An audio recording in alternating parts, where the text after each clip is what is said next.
What's the reality of film distribution for independent filmmakers?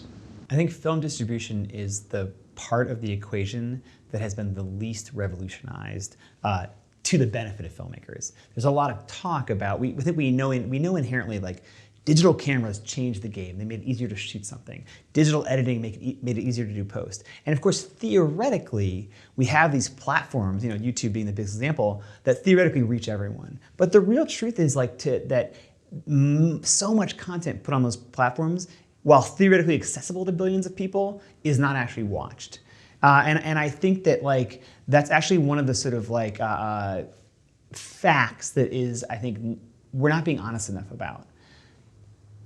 And there are lots of reasons that content doesn't find an audience. Sometimes it's quality, but honestly, I think part of it is that we still, despite the rosy rhetoric, I think we're still not good enough at connecting the particular audience, no matter how small, but a distributed audience, with content they would like. I think it's very hard to do that because despite all the benefits of egalitarianism in filmmaking, the downside is there's just so much stuff that it's hard to find stuff that you like. I'm sort of convinced that out there right now, there are films that could be in my top 25 films of all time that I don't even know exist. And that sort of pains me, to think that's probably true. So I think that this is my first feature that I've made, and having made a feature and now contemplated, oh yeah, I got to put this out into the world. My film was just acquired. My assumption is they will end up on a major distribution platform. And there was a time in my life when I thought, if my film's on Amazon, I got it made.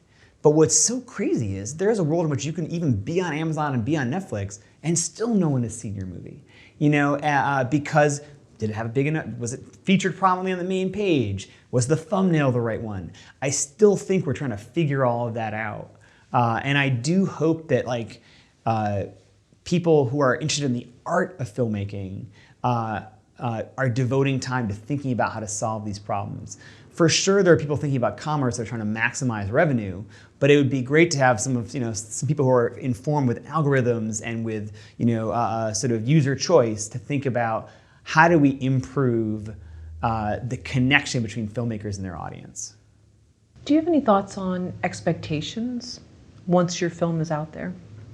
You waited all this time, and we always think one thing is going to look like this when it happens, and then it doesn't. And when I was in film school, one of my professors gave me this just really great piece of advice, and he said, remember what your goal for the film was when you get all the way to the end and you see the response. And what he meant by that was, I think, if you set out to make a comedy and you get to the end of the road and people laugh, it's so clear that you achieve what you wanted to achieve. He was speaking to me, though, because I was making unsettling dramas. And he was like, what you want to happen is the film screens and everyone just uproariously shouts and screams and claps. But if the lights come up and everyone is sitting in stunned silence, remember that that's your success.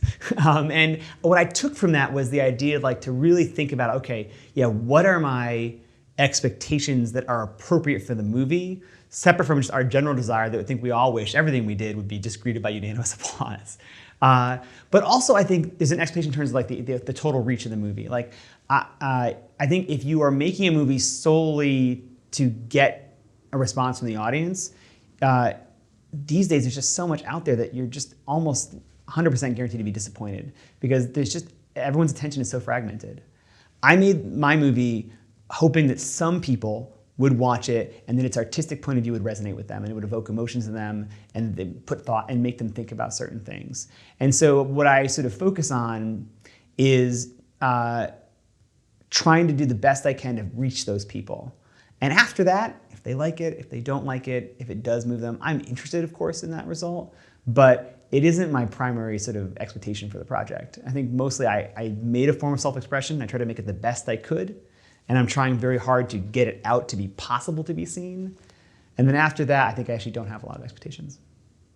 And do you pass that on to your students, knowing that you had a professor tell you that? And I do. I actually use that anecdote every time. I tell my students, remember what success will look like for your film. And really, because we're all biased by the end, I always say, literally write down on a piece of paper before you even shoot the film, what would success look like for this film? If I'm making an ambiguous, difficult, edgy movie, if half the audience is mad at me, that might be what I intended to do. Now, it might feel bad when you get there, but just to remind yourself that's what you set out to do, you know?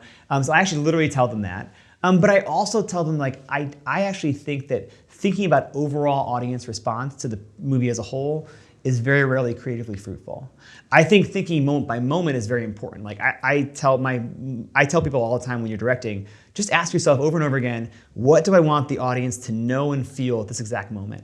And then make your camera choices about that, make your acting choices, your sound choices. What do I need the audience to know and to feel? But that's less about hoping for a response and more being like, what do I want to tell them or make them think about?